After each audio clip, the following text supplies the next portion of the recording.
Good afternoon and welcome to a very special webinar this afternoon on Off the Beaten Track Tanzania. For those of you who don't know me, I am Anita Powell from Small World Marketing, and we represent Selous Safari Company here in the UK. I am joined this afternoon by Lyndsey Fair from Asilia, Africa, and Tara Walraven from Nomad Tanzania. Before I pass on to Tara to introduce the presentation, I just want to do a little bit of housekeeping. For those of you who haven't joined these webinars before, we'd love you to send in any questions you have. Please write them in the chat box you'll see on the side of your screen, and we would be very happy to answer them as we go along. And we will, the idea behind this afternoon's presentation is really to focus on Southern Tanzania as a destination. Whilst we are from Selous Safari Company, Asilia and Nomad, and therefore we have properties in these areas, the idea behind this presentation is really as a kind of to put the spotlight on Off Beaten Track Tanzania. So please do send in questions. If you have any specific questions, then we will send you a follow-up email after the webinar with a recording of the presentation. And feel free to ping any questions you may have through to the individual contacts after that. So Tara, over to you. Thanks, Anita, and hi everyone. Thank you so much for joining us. We've had an overwhelming response and it really, really means a lot, so thank you. So the first thing I will talk about is why have the three of us got together to do this. Some of you may remember that back in 2018, Linz, Anita and I got together to host some dinners here in the UK. We did one in London and one in the Cotswolds and invited some folk to come and join us to talk about these parts of Tanzania. And we had such an amazing response from them and such great feedback that we had grand ambitions to take it global. Those ambitions looked a little bit different than they are on Zoom, but I think we got there, girls, so well done us. But what we felt was really important was to just talk about what we all love, which are these destinations. We do all have amazing camps in all of these places, but what gets us all excited is about, is being on safari in these wild parts of Tanzania. So we wanted to share that with you. And choosing the destination is often the trickiest bit when selling a trip. So what we hope to do with this presentation is equip you with what you need to know about these different parts of Tanzania when selling them. So the itinerary this afternoon is going to start with Anita in the Selous. We're then going to whiz across the country with Linz to Ruaha. I will then take you through Western Tanzania and talk about Katavi and Mahale. Linz will then join us again in Lake Victoria on Robondo Island, and then Anita will finish us off with some dreamy pictures of the beach at FANJOVE at the end. FANJOVE is not marked on that map, but for anybody who doesn't know where it is, it's just south of Mafia, down there on the coast. So why get off the beaten path? There are lots of good reasons. I'm sure you guys have all noticed, as we all have, there's a lot of engagement with content at the moment. We're all trying to keep everybody inspired and dreaming about getting away on safari when this is all over.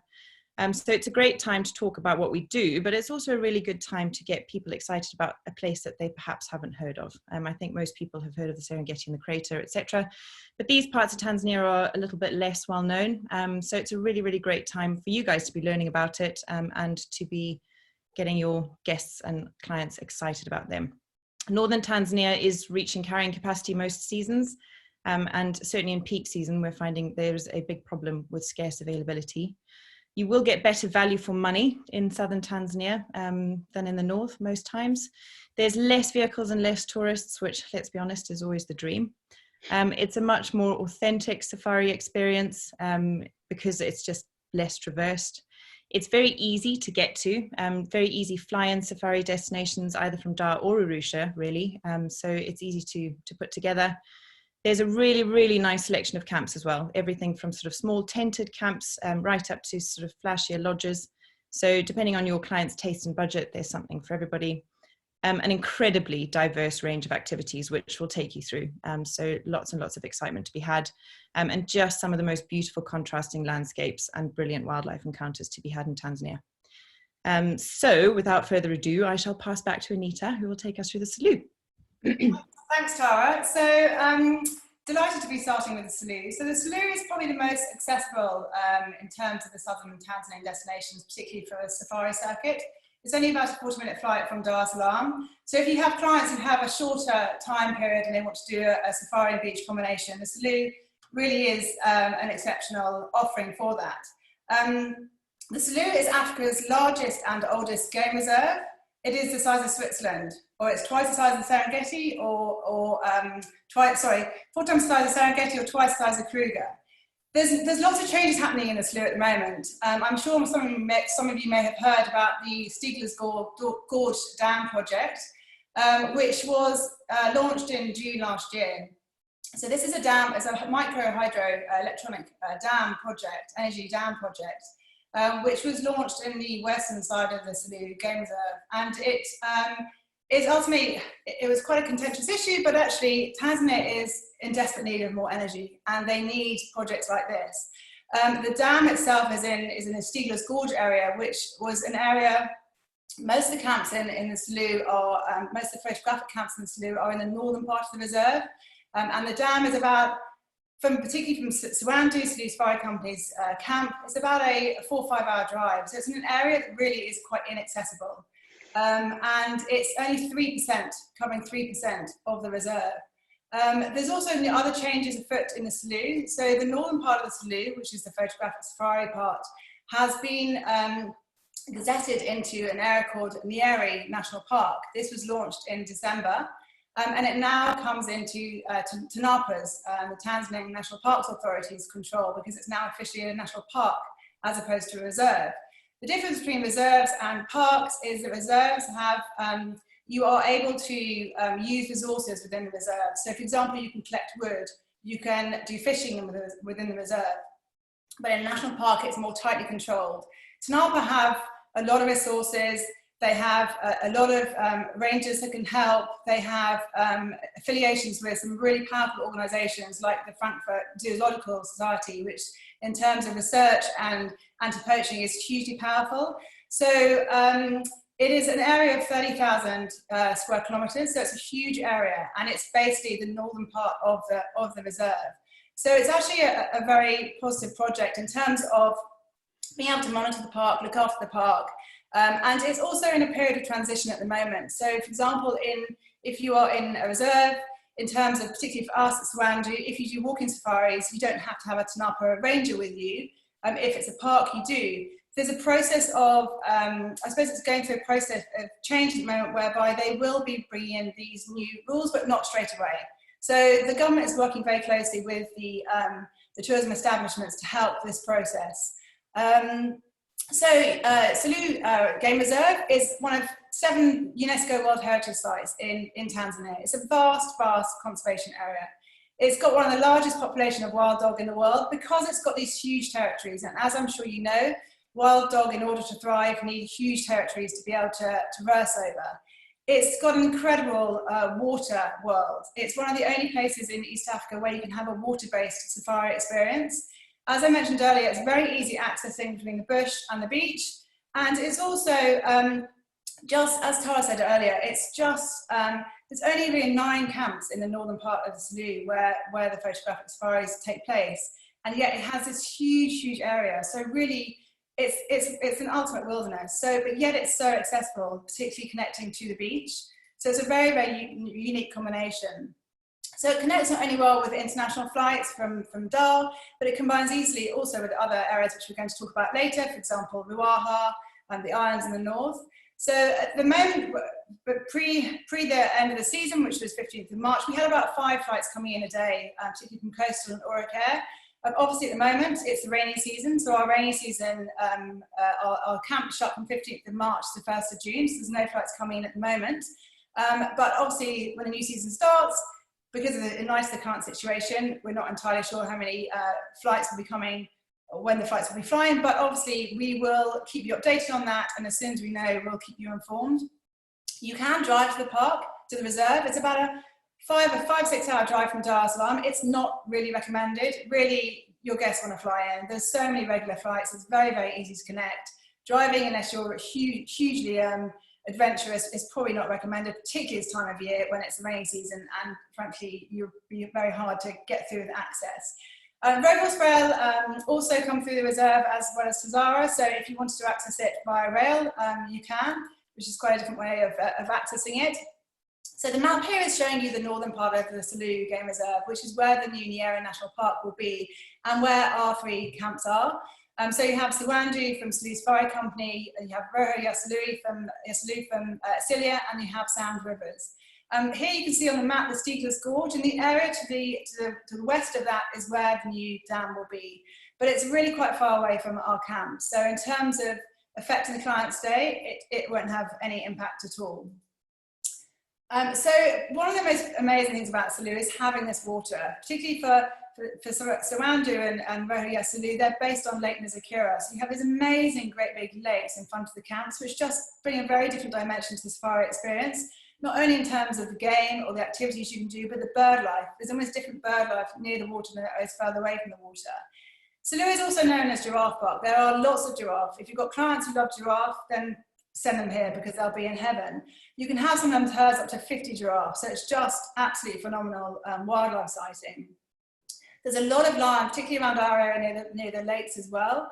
There's a very, very strong lion kind of holding within the Selous, and also, as I mentioned earlier, wild dog. We've been very lucky in Sawandu to have the wild dog denning very near us. So guests we've had a very high percentage of guests seeing the wild dog whilst they've been there, which is obviously a huge highlight. And then leopard and then also bird. There's a phenomenal amount of bird species there, over 440 birds that can be spotted in the Selous. And again, don't forget that you're doing all this really, and you'll be pretty much the only guest there because there's so few camps in such a huge area. So yes, it might be harder to maybe find the wildlife. Yes, you don't have the huge, they don't migrate like you do in Serengeti, so you don't have huge herds of animals, but those animals you will find, you'll be the only ones there and watching them. So that's what makes it so, so special. Obviously with the water, we have lots of ellies, crocodiles and hippos. The Rufiji River that runs through the Selous is one of the most crocodile-infested waterways in the world. So again, if you've got clients who like crocodiles, personally, I don't, but if you've got clients that do, then again, this is a place to send them. So when to visit the Selous? So as I mentioned earlier, our rainy season runs from the 15th of March, well, our camps are shut from the 15th of March to the 1st of June. And it's very, very heavy rains then. So there's no way we can actually kind of access the camps or run any kind of element of photographic safari then. We reopen on the 1st of June, and June to October is our dry season.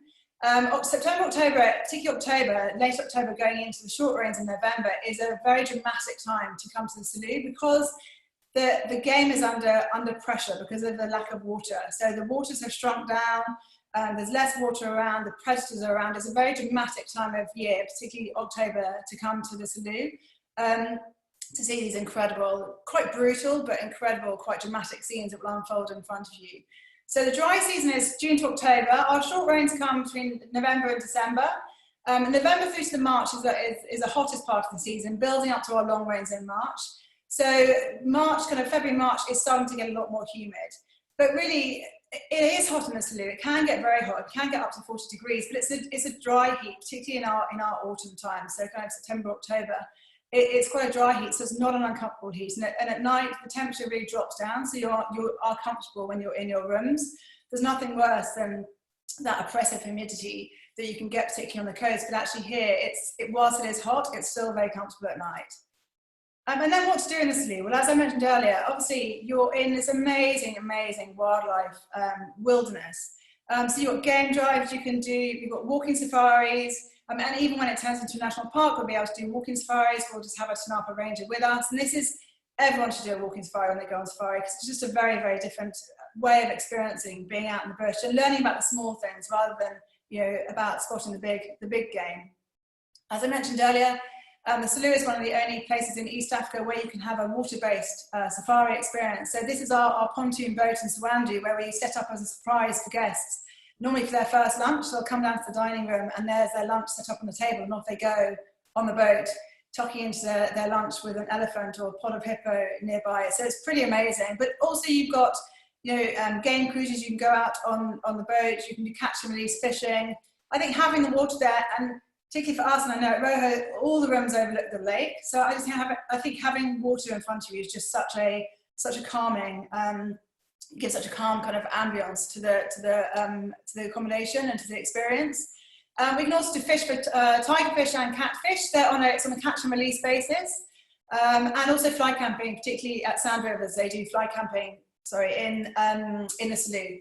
So you can do fly camping, which is again an amazing experience. Doing this fly camping is really wilderness experience. Getting really off the beaten track in this incredible reserve that's just huge and very few people there is just one of life's highlights. I'm going to hand on to Lyndsey now, who's going to tell you more about Ruaha.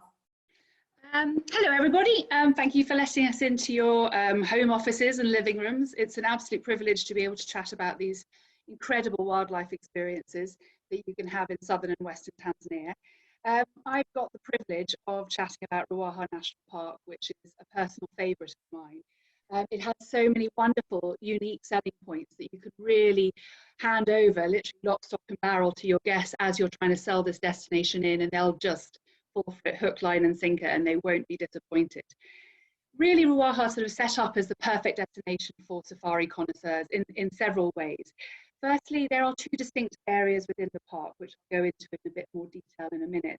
But this allows guests to have a twin centre safari. So you can actually visit the north and the south, or you can visit maybe a different camp. So maybe go and visit an authentic safari camp as well as maybe a boutique luxury lodge. So you can really mix it up and maybe even extend a guest stay to 6 or 7 days. And certainly once you've flown all the way over to Ruaha, it's worthwhile trying to make the most out of it. Also, it benefits from being currently the largest national park in Tanzania at over just 20,000 square kilometres. As Anita said, if Nyeri National Park is completely gazetted, that will be 30,000. But to put that into context, Serengeti ecosystem is just over 14,000 square kilometres. So it is vastly bigger.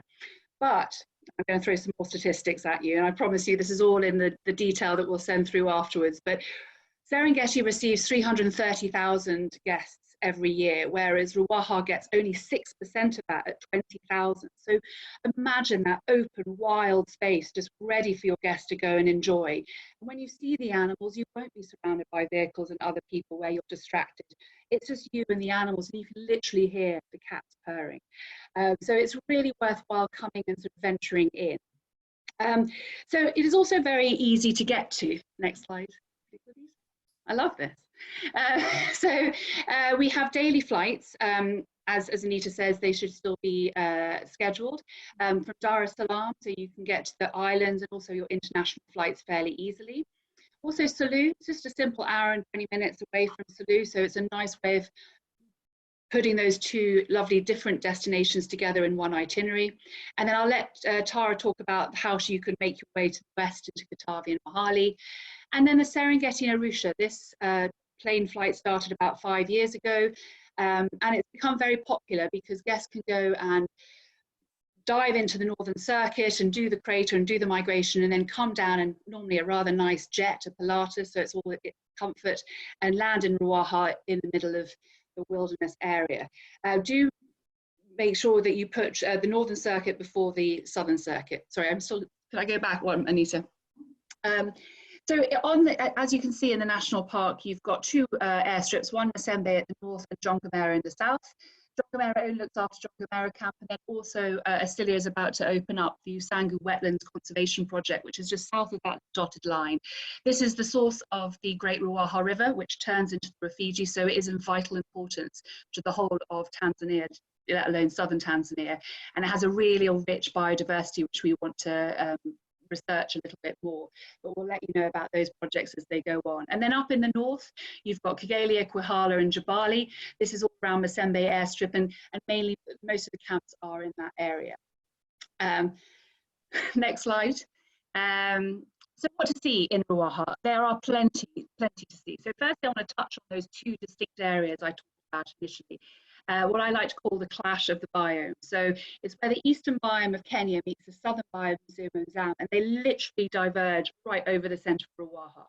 So the northern part, where Nomad and Asilia are, we've got a very classic East African feel, with plains and savannas, and those kind of flat-topped acacias, that classic look. Whereas if you go down to where Anita is in Jongamera, it's much more wooded area, Miombe woodland and acacia forest, where the elephants like to barge through and eat all the pods.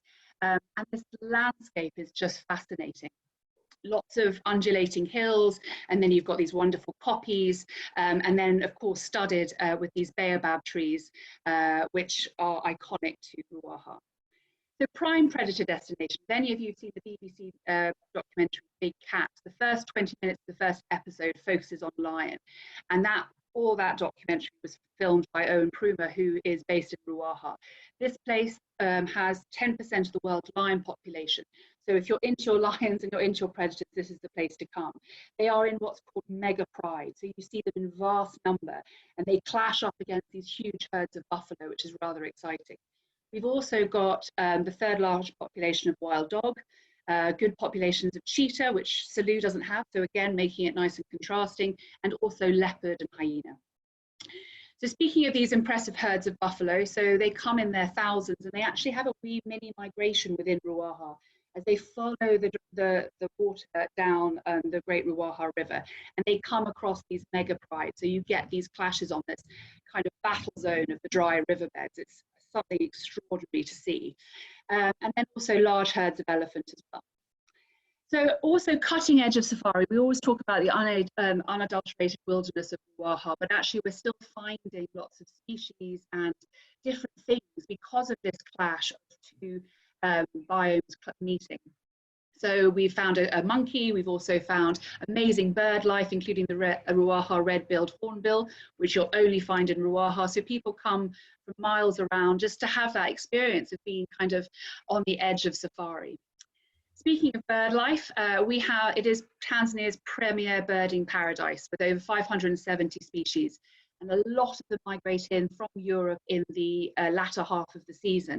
So if you are a twitcher, definitely grab your binos, grab your bird book and get to Ruaha. It's the only place. And of course, again, you're not with thousands of safari vehicles disturbing the birds. You can sit there for hours and just wait for that lilac-breasted roller to head off into the sky. We also are lucky enough to have some really wonderful rare antelopes, greater lesser kudu, the roan, sable, and those gorgeous little dik-diks. So a real plethora of rich biodiversity throughout. When to visit Ruaha? So this is worth kind of taking note of. We have a very different contrasting seasonal pattern to the rest of Tanzania. We have more of a pattern of southern Africa, really. So when we open up in June, it's crisp, it's cold. You need that blanket on the bed, and you certainly need to be by the fire at night. But it's dry, it's crisp. It's what I call like those big Cape Town skies, those blue skies. And then the dry season gets, as Anita said to Selous, those water sources dwindle down, and the animals start becoming really close to mainly this dry riverbed, which you can see in this image here, because the elephants dig into the sand to get the water, which then brings the antelopes to drink and then brings the predators, and that always brings a lot of fun. In December time, we tend to start getting the rains. They're quite dramatic in Ruaha, flash flooding. You hear the rumble as they come down the mountains, and then spring erupts into the park from January through to March. So this is when the bird life comes back in, so from November onwards, but you've got beautiful flowers, the baobabs start flowering, these beautiful white flowers that descend into the ground, and then you've also got butterflies. It is a fascinating time in the park. Sometimes the animals are a little bit more dispersed, but you've still got them all there. It's just sometimes they take a little bit longer to find. So you do have to have guests who are wanting that slice of adventure. And then April and May is actually a lovely time to visit the park, but because the rest of the circuit is closed, there is no flights, as Anita mentioned, so we also close. So what to do in Ruaha? Lots to do. As Anita said, the beauty of going to the south is we've got these big wide open spaces and we could do a lot more with them. And then the experiences you have there are also much more authentic. These lovely, wonderful walking safaris. You don't see another vehicle, you don't see another human being, you just see these animals and incredibly good guides as well to lead you on your way. You can also go fly camping. This is actually only done now through Jongamero. If you want to get away from it all and step away from modernity and step back into mindfulness and a real slice of safari heaven, then this is really the only way to go. Get away from the Wi-Fi and everything else and just enjoy the bush. And then we do the game drives, lots and plenty of circuits. You can easily combine the south and the northern part of Ruaha in a day. So you can get quite far and see vast different landscapes just within one game drive. And then, of course, we have the night drive. So with the benefit of having huge amounts of predators, this is always fun to go out on maybe an extended afternoon drive or a straight night drive as well. And now I move on to T, to the west. Thanks, Lynn. So we are going to get even more remote and off the beaten track with Katavi and Mahale. And like the girls have said, really, but I really do feel very, very fortunate to be talking about these parts of Tanzania and to have experienced them myself, because they are incredibly special and yeah, just a little bit more removed. So Western Tanzania in general, let's just talk about how to get there, because it is a little bit more complicated. There's two different routes that you can use to access Western Tanzania. The two options only operate twice a week, so both of them on Mondays and Thursdays only. The first and easiest option is with us on our Nomad shared charter. That originates in Arusha. It picks up in the Serengeti. It then flies west via a stop-off into Bora for a refuel, then picks up and drops off in Katavi, onto Mahale, and then back to Arusha and Kili airports. That flight will take about 4 hours in each direction. So it is a long way, but we like to think that the best places often are further away. And then the other option is with Safari Airlink, which Lynn's touched on. This originates in Ruaha, comes across to Katavi, onto Mahale, and then back all the way through to Dar es Salaam. It's on a minimum of 2 packs inducement, so you have to have at least 2 booked onto the flight. And it is a really long day for anybody who's returning from Mahale back through to Dar. That flight will pick up in Ruaha and Selous if there's anybody who's needing to be picked up and joined into that route. So it can be a long way. It's also slightly more expensive. But having done it myself, I can honestly say that the combination of Selous, Ruaha, Katavi and Mahale is the safari of a lifetime. There really is nothing better. So why would you send anybody to Katavi? Katavi is definitely for the more seasoned safari goer. It is a remote and very epic wilderness, and it offers some of the most intense dry season game viewing in East Africa. I know when Liz was running through the numbers with Ruaha, they are seriously impressive, but Katavi gets fewer than 1,000 visitors a year, which is what the Serengeti gets every single day. So I was on safari there and saw one other vehicle for 3 days, which was truly magic. What it does mean is there are fewer eyes and ears out. So it's not like the Serengeti where you're kind of passing, game viewers and chit-chatting about what everybody's seen. So you have to work a little bit harder to find your wildlife. It's a bit more of a challenge, but the reward is just incredible, because when you do find it, you are on your own. And there's not the clutter of other vehicles and other folk around you. So it's incredible. The season there for us is pretty short and easy to understand. We are only open from June until the middle of November, and we usually close on around the 15th, depending on the Monday and Thursday schedule. And much like the other parts of the country, it's greener in June, July, and then it starts drying out as the season progresses. And really, really it comes into its own in August, September, October. And we sit under a grove of tamarind trees, and we have elephants in camp daily from sort of August onwards. And there's some really special wildlife phenomena that go on in Katavi, which I'll touch on shortly, which just all happen as it gets drier and there's less water. So incredible game viewing in Katavi, lots of giraffe, lots of plains game, heaps to see. And the really special things I'll go on to now. Thanks, Anita. So these enormous pods of hippos are something that you're not likely to see elsewhere. As the dry season progresses, there's less and less water in Katavi, and you'll get pods of up to 200 hippos congregating in very, very small pools of water. It's a very smelly and very intense experience, but it is quite phenomenal to witness. There's a lot of tension in amongst the pod, lots of fighting in amongst the hippos. Sadly, the weaker ones tend to stay towards the edge of the water source, and lots of predator interaction going on there. So a really, really exciting thing to see and to be a part of. And as you can see, there's not much room in that water source for anybody else, which leads us on to the next thing, which is our estivating crocodiles. So the crocs in Katavi dig these big caves in the riverbank, and they all sort of pile in and estivate through the dry season.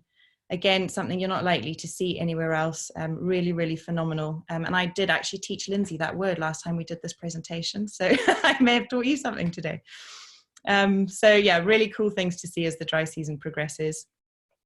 And much like Ruaha, actually, we've got some special antelope species that we see quite frequently in the woodlands of Katavi. Katavi kind of has very diverse ecosystems with open floodplains and these dense woodlands and riverine forests. So these in the main picture are roan. Up in the right-hand corner is a sable, and every now and then we'll come across a honey badger, hopefully in the bush doing what it should be doing and not in the camp kitchen. But all really exciting things to come across and to see, and something different that you're not likely to get in the north. This particular leopard is a resident leopard in our area. Our camp manager has called her Dogo, and we see her really frequently. Lots of lions as well, big herds of buffalo, and everything that you would expect to see. Katavi for us is about being off the map. It's about being in that epicness of wilderness that is so far from everybody else. So we try and encourage everybody to get out of the vehicle as much as possible, and to really feel what that means. So walking is a big focus for us in Katavi. We've got lovely, lovely open plains that we can walk across. Anita, you can jump to the next slide. This is the Chadha Plain itself. It's a beautiful walk across the Chadha Plain. You kind of have to traverse these little waterways through big herds of zebra. And yeah, it really is absolutely beautiful to get out walking. Lots of game driving, and we do night drives.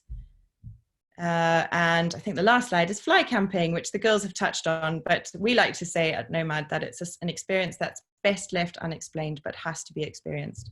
And Katavi really is the absolute ultimate, to be so far away from our world and sleeping underneath a mosquito net tent is pretty special. So it is always the highlight of somebody's itinerary. So we've done the safari bit, and we're going to go and do a little bit of beach, but it is so much more than a beach, the next bits that we're heading on to. So I'm going to touch on Mahale, and then as we mentioned earlier, we'll go up to Lyndsey, who will take us through Rubondo, and then Anita, who will finish us off with FANJOVE. So starting off with Mahale, truly the most exceptional place I have ever been. Before I go into the detail of Mahale, something I did just want to touch on in light of the current situation is, I'm sure many of you will have read that there is some serious concern about the well-being of our great apes and the effect of COVID-19 on them. So as we speak, camp is closed because it would be anyway, but we have got a skeleton team of staff in Mahale at the moment. The forest itself is on a lockdown of its own. Nobody is allowed to access the chimps. There's been a research team here since 1965 from Kyoto University, and even they have got very, very limited access to the chimps at the moment.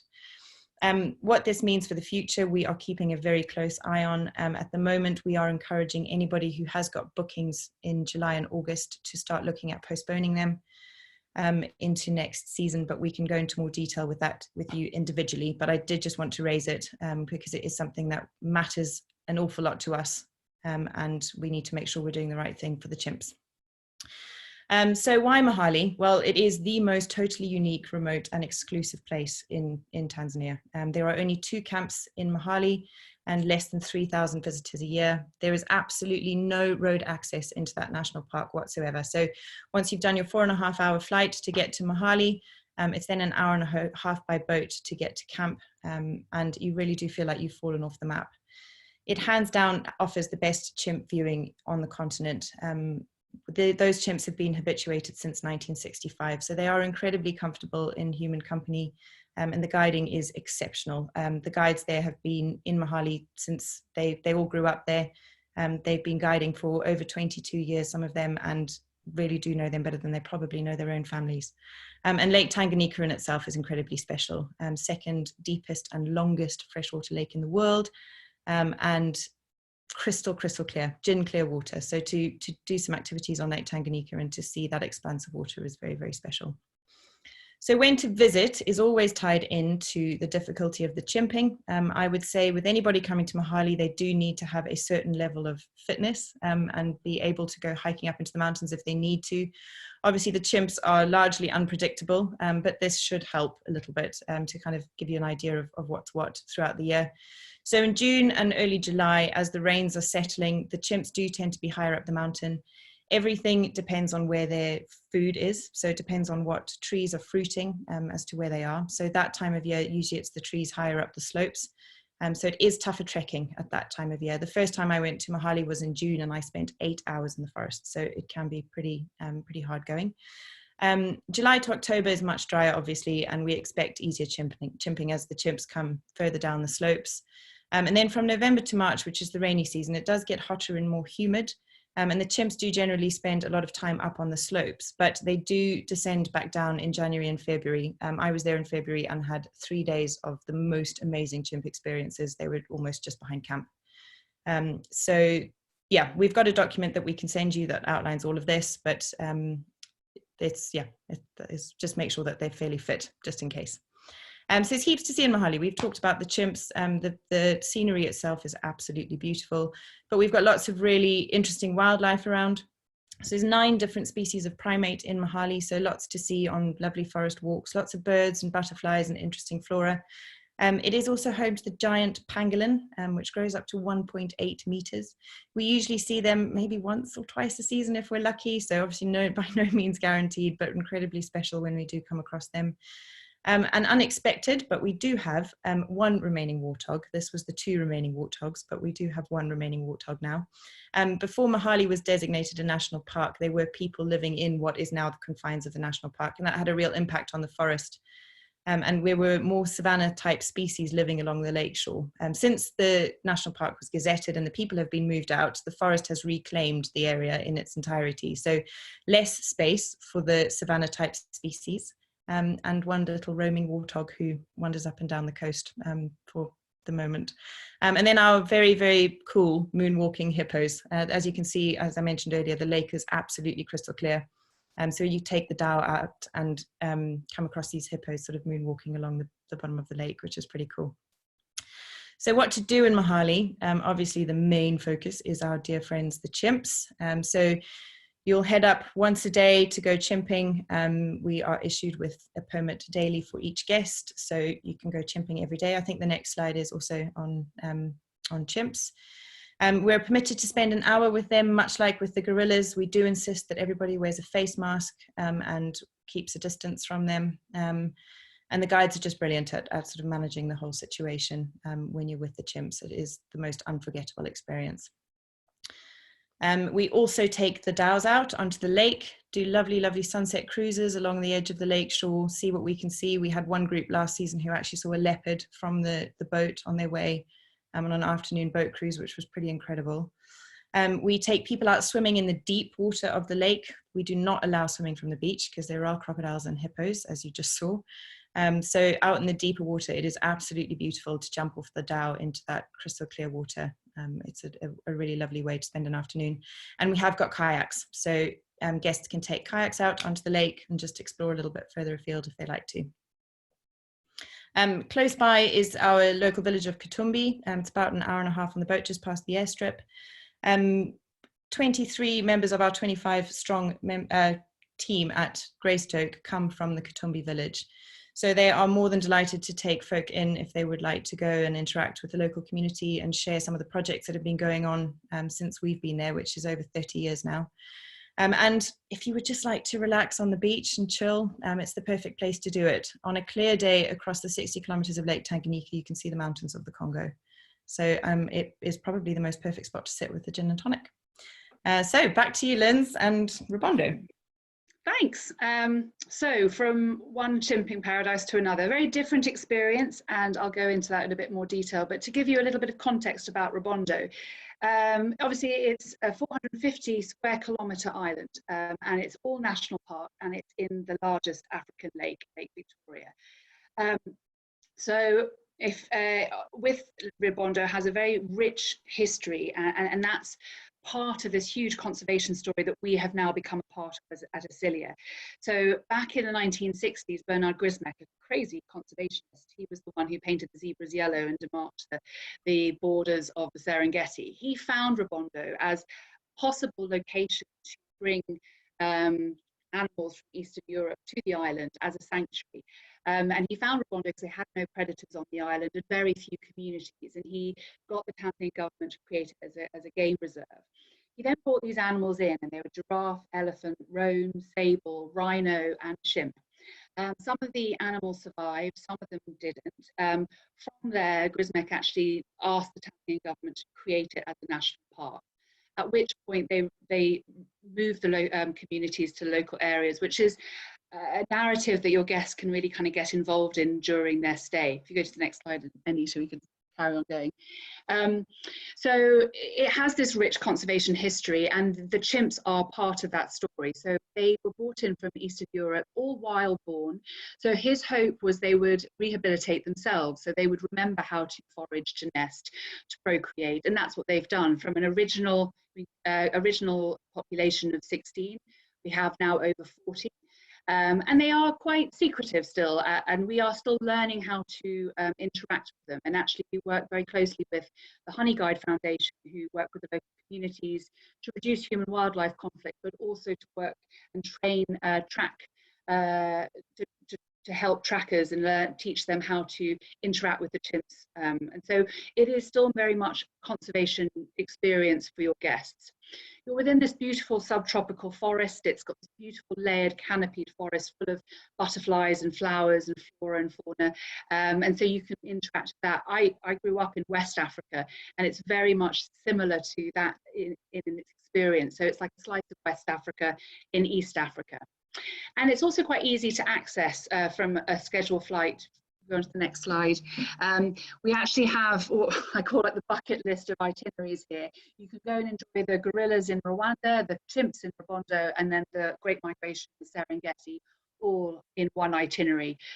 Coastal Aviation offers a daily scheduled flight. However, in the low season, they are contemplating only doing it once or twice a week. So definitely when you are confirming an itinerary, chat to our guides just to make sure that you have chosen the right day. So a little bit like the Mahale Katavi flight.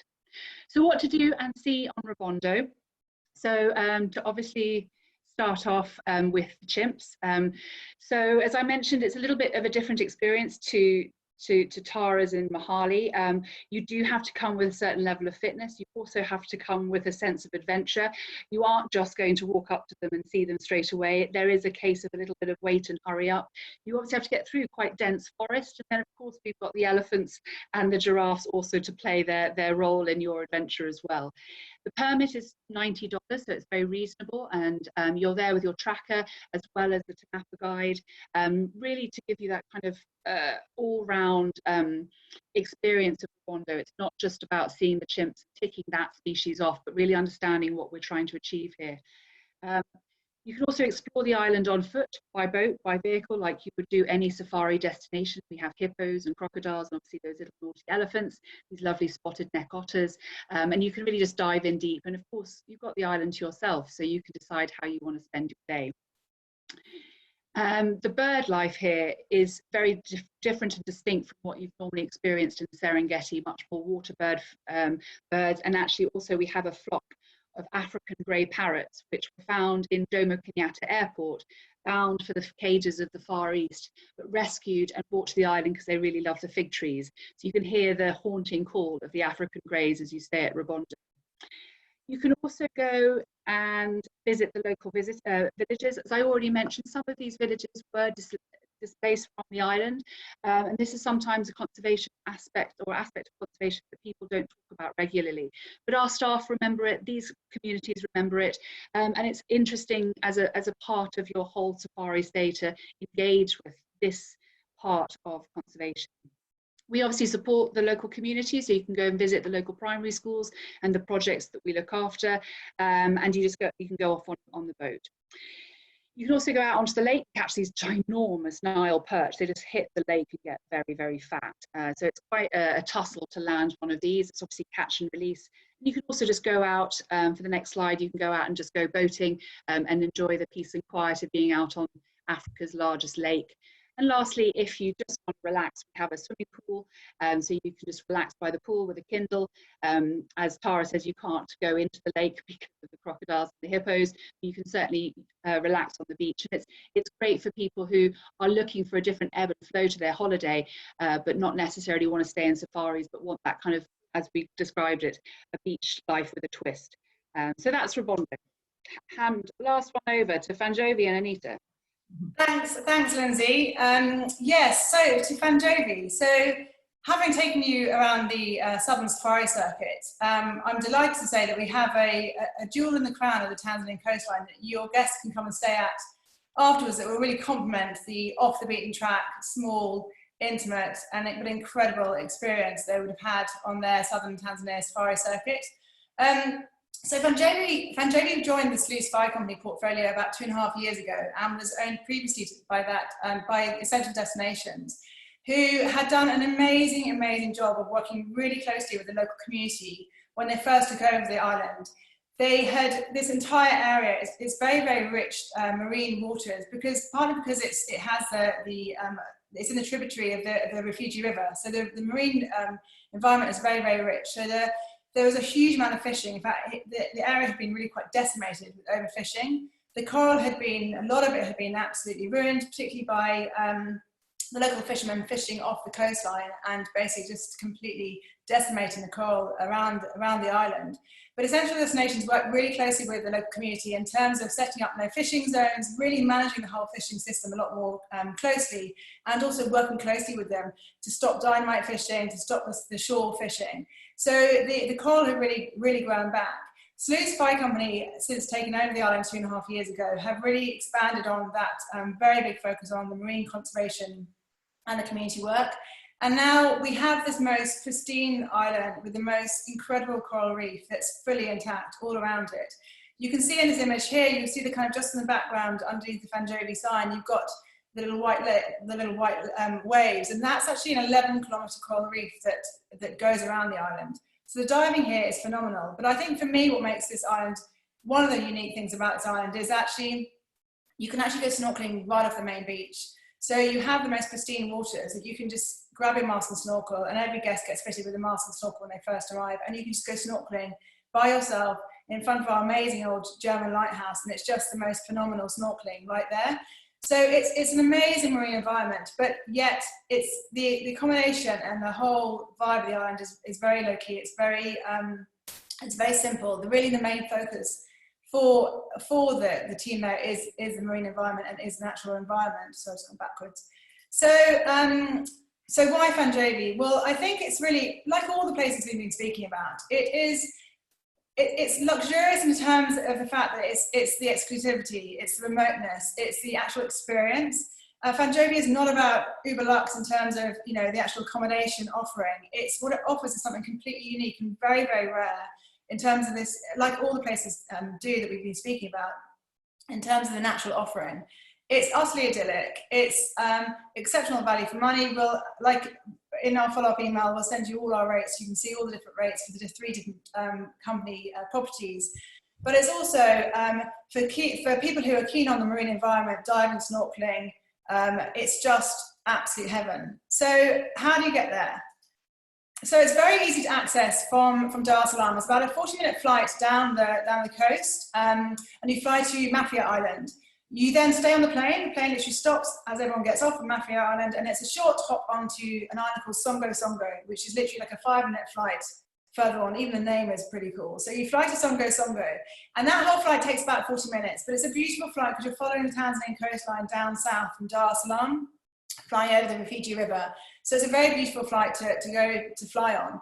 When you arrive on Songo, you are met by a little red tuk-tuk and a tuk-tuk driver who will drive you about 5 minutes across the island to the pier where the beautiful big dhow will meet you. And it's about a 40-minute, we've got 20 minutes here. 20 minutes is with a motorboat, but most guests, we encourage them to arrive by dhow because there's just something so magical about coming in this traditional East African safari boat coming up to this idyllic island. So most guests will arrive by dhow, and it's just amazing because you see this amazing German lighthouse that dates back to 1884, and you can see the lighthouse just getting closer and closer as you come by dhow.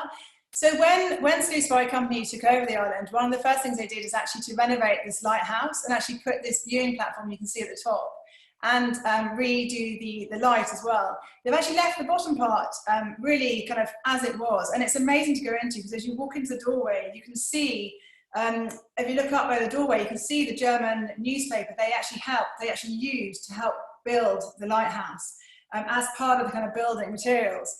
So it's actually quite magical that they've actually kept part of it almost as a wreck, because actually that's how it was. And but the viewing platform at the top is the most sensational sundowner spot, as you can imagine. And when I was there in November 2018, I went with my colleague Catherine. We were sitting there having sundowners on the beach the first night, and the light started shining. And I was like, gosh, I didn't know the lighthouse actually worked. And he said, today is a very special day. And I said, yes, because we're here. And he said, no, it's because it's the first time the light has shone in 54 years. Oh, wow. They literally fixed the light that day. And it's not like a lighthouse strong beacon, which is unbelievably powerful. It's a very gentle light, but it just adds to the mystery of this, you know, and the uniqueness of this beautiful island. So just a quick point also, as you can see, this lady snorkeling in the beach right in front, and that's where our coral reef starts. It's right there. So you literally can walk in off the beach and off you go snorkeling. There's also, because really FANJOVE is an island very much on its own, there's lots of different sandbars we go to, and there's just so much to see and do here. But for me, it's really about the marine environment.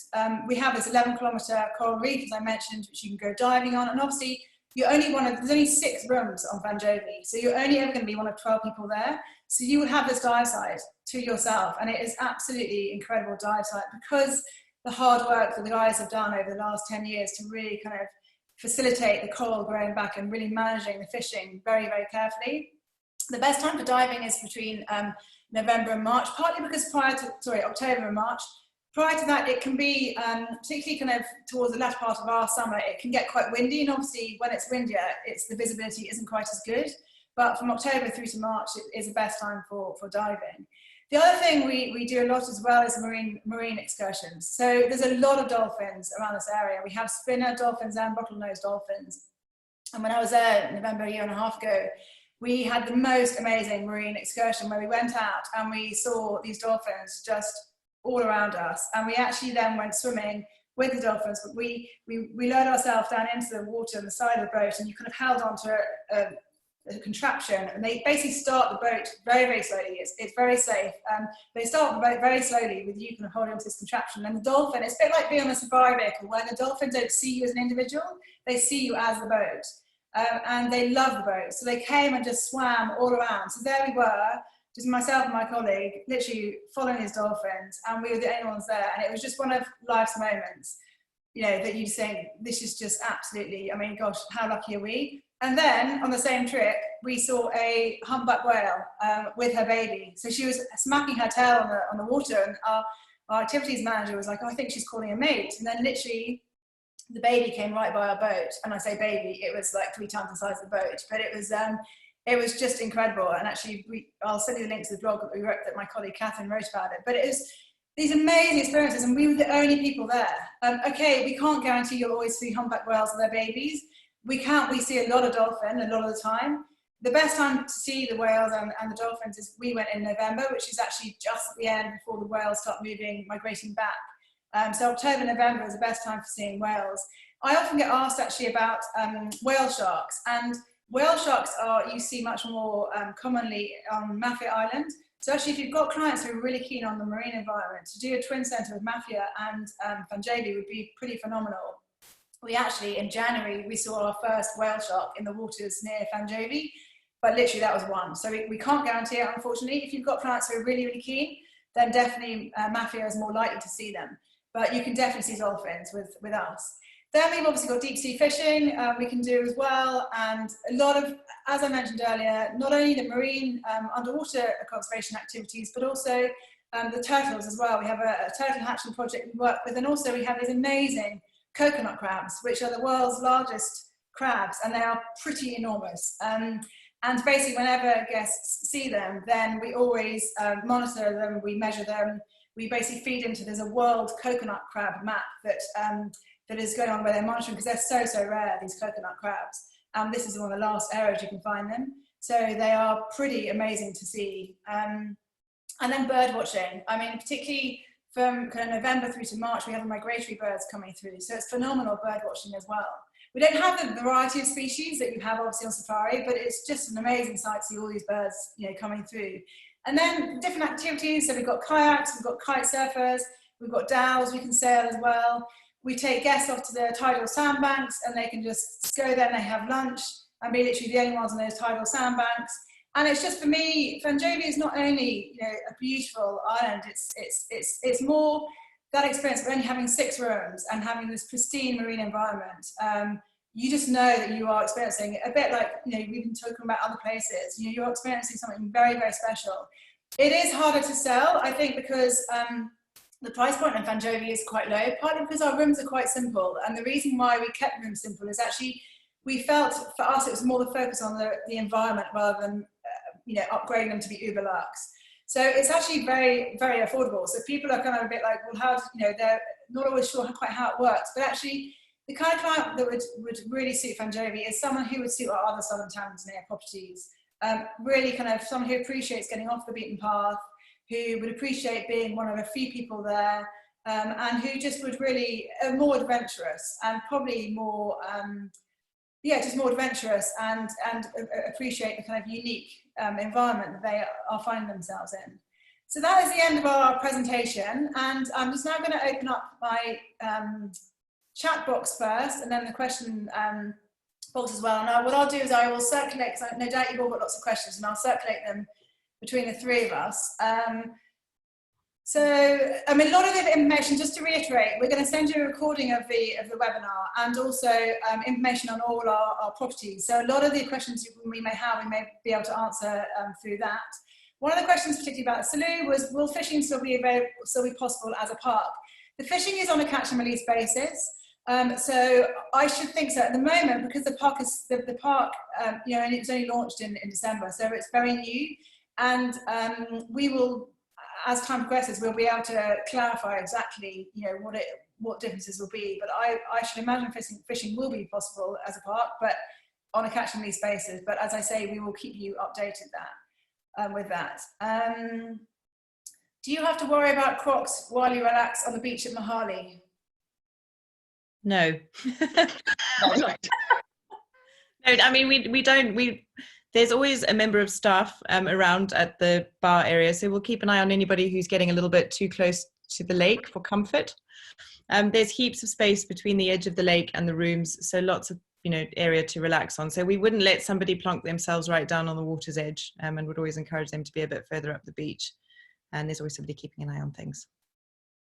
Okay, perfect. Another question is, can you send the maps and the written presentation? Yeah, we actually have a separate presentation. We'll send you a recording in the webinar, but we also have the separate presentation, which is a bit more wordy, that we did last time, because as Lyndsey and Tara said, we did this presentation a year and a half ago, and the operators that we presented to, a lot of them asked for the presentation in detail. So we have a PDF we will be sending through to you, where you have the presentation, but with more kind of more annotated. More questions coming through. What is the cost of the chimp permits? I presume for Mahale, because you've spoken about Rabonda already, haven't you, Lyndsey? Yeah. So in $90, just as a reminder. Sorry. In Mahale, there are no chimp permits as such. The cost of going to see the chimps is part of your park fees. That may change one day, but for the moment it doesn't. So it's just the park fee that needs to be paid in Mahale as far as chimping. Okay, perfect. How would you recommend an itinerary linking time on the island with Selous, Ruaha, Katavi and Mahale? And I'm assuming October is the best overlap season. I presume you're talking about the island of FANJOVE. I think really, in terms of FANJOVE, really it connects, it twins very well with any safari circuit in Tanzania, because you access it via Dar. So whatever you do previously, you can access via Dar. We'll send you through, we can send you through that map with that particularly Tara and Lyndsey spoke through, with the access of the different parks. And I'm sure we have sample itineraries for Selous Safari Company properties, and I'm sure the girls do as well, which we'll send through to you, which will really make it very clear actually how you physically and the time, how you get between each of the properties and the time. Could you elaborate a bit on why you recommend to plan the north before the south? Lyndsey, do you want to answer that? Well, firstly, because of the actual logistics of it, I think that's the most important thing to say. The quickest and easiest way to get from north to south is via the plane, the coastal aviation daily flight. You can't go south to north. It used to be available, but it isn't now. Also, I think there's a case for guests kind of experience. They want to box tick quite quickly. They want to get those kind of big mega places that were on their bucket list done quite quickly. And then once they get to Ruaha, they can relax a little bit and enjoy it and have a little bit more of an understanding of safari, and also how special it is to be in these kind of exclusive spots. So I would definitely recommend doing the north and the south, but then also international flights. They tend to land in Kili, and then you can do the whole circuit and end and fly out from Dar es Salaam. And then also, if you're in the south, you can easily tag it onto your beach, normally your beach holiday at the end of your safari, and then again fly out from Zanzibar or Dar. So it does make sense to do Zanzibar, Tanzania in an anti-clockwise way. Tara, a question from Peter Andrews saying, does the road that runs through Katavi cause any disruptions to game drives?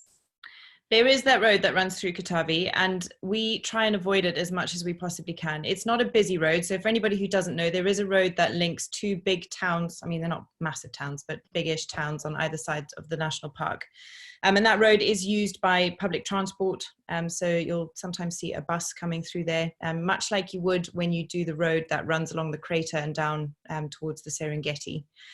So it's not mega busy, but it's busy enough for us to just avoid it as much as we can. We are in lots of talks with TANAPA about opening further game drive circuits throughout Katavi so that we've got more room to be able to get away from the road. And is also it's part of the reason also why we encourage everybody to do lots of walking when they're out there. The game drive loops and circuits are not as developed in Katavi as they are in some of the other parks with a bit more footfall. So to send guests to Katavi who've got a sort of an interest in trying different things, getting out on foot is definitely the way to go. And we always, as I say, we always avoid the road as much as we possibly can. But it's probably worth mentioning just so that expectations are set properly. It's a kind of an interesting aspect to a wilderness area, and it's an opportunity for our guides and for you guys to talk to guests about the fact that communities in Africa do live so close to wilderness areas. There's all sorts of challenges being faced by wilderness areas in Africa, as well as the communities that live close to them. So the road is a good opportunity in a way to bring up those conversations, which are so important when it comes to the conservation of these parks. Great, thanks Tara. We've got quite a few more questions coming in, so I'll rattle through them. One question saying, can you combine FANJOVE as a beach destination with Selous and Ruaha since the season is a bit different for FANJOVE? Very good point. I didn't actually point out that FANJOVE, like the rest of the Selous Safari Company properties, is closed at the same time. So from 15th of March through to the 1st of June, the island is closed. But actually the rest of the year it works really well with a combination with the other safari destinations as well. So it really is, it's running on the same kind of seasons as such. Does Mahale have a pool, Tara? No, it does not. So only swimming in the deep part of the lake. There are plans afoot, I suppose I could say. We'll see what happens. We have dreams of having something like a pool at some point, but we'll keep you posted as and when that comes to be, if it does. Okay, perfect. And the question will apply to all of us is, what are the average age restrictions in Southern Tanzania for walking and fly camping? I.e., would it be suitable itinerary for teenage families? Lyndsey, do you want to answer that? We're all slightly different. For Asilia and I think Nomad, it's 12 years plus for all walking, whereas I know Selous Safari Company is 16. For Rabondo, you have to be over 16 for the chimping. Tara, what's yours for Mahale? 12 in Mahale. 12 too. And then other than that, I think all other, and fly camping would be the same. So mostly 12, and then there's a few 16 in there. Perfect. Next question saying, is there more info about community, eco and responsible travel commitments to the camps in the more detailed presentation you're sending? There isn't so much in that detailed presentation, because that presentation is based on this presentation, which is more on the geographical areas rather than our own camps in particular. But we will also send you information on our camps, which I'm sure will contain all that information as well. Or if you want more, then just obviously contact us independently for the relevant information.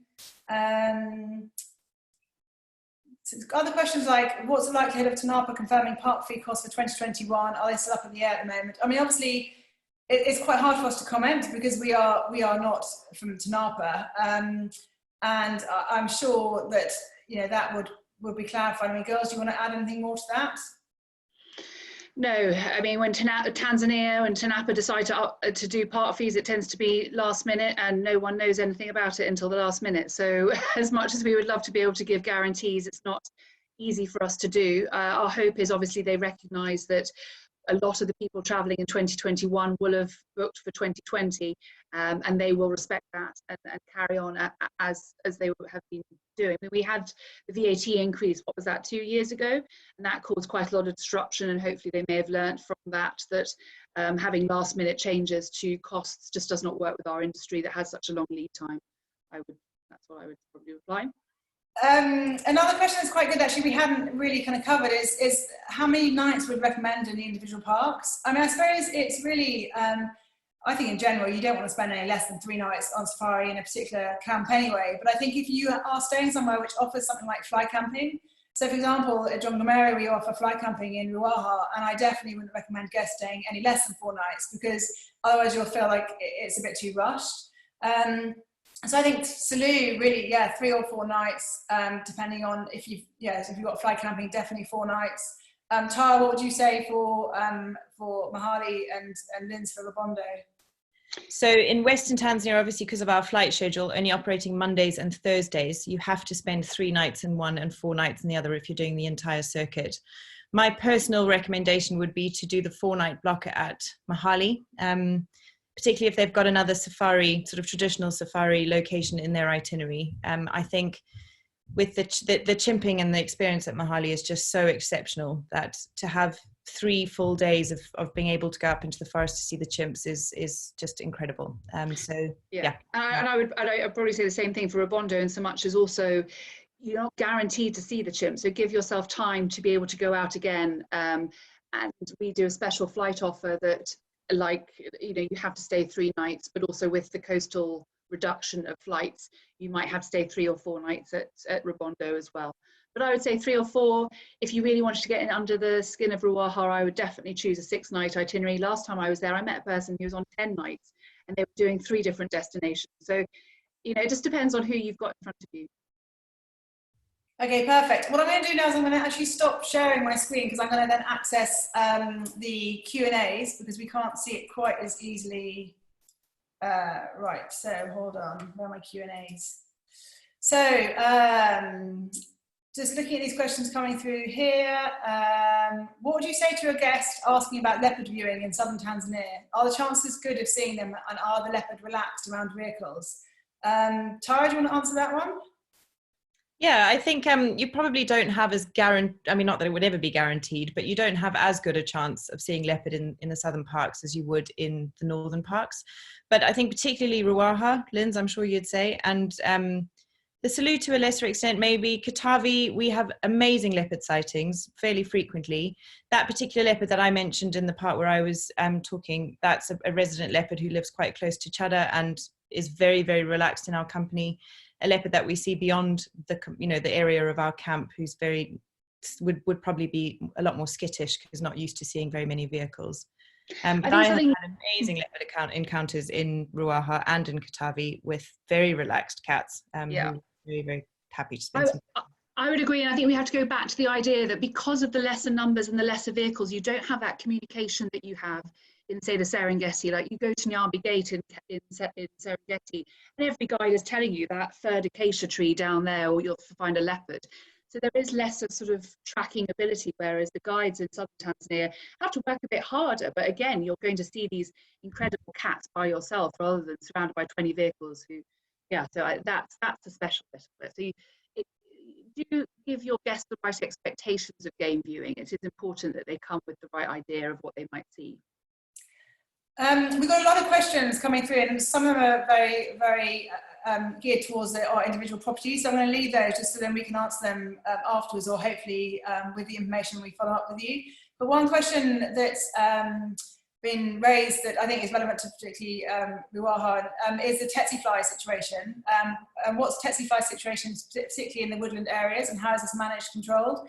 So with Selous Safari Company, we have Jongameri, which is in the Ruaha, and we do have tsetse flies in the area. We found, I mean, I've been there 3 times, and I've been very lucky. I've been bitten once and 3 times. They've got this amazing it's called insect repellent that we use that actually really does work a lot. We burn the elephant dung, dried elephant dung we burn, and we use the fly spots as well.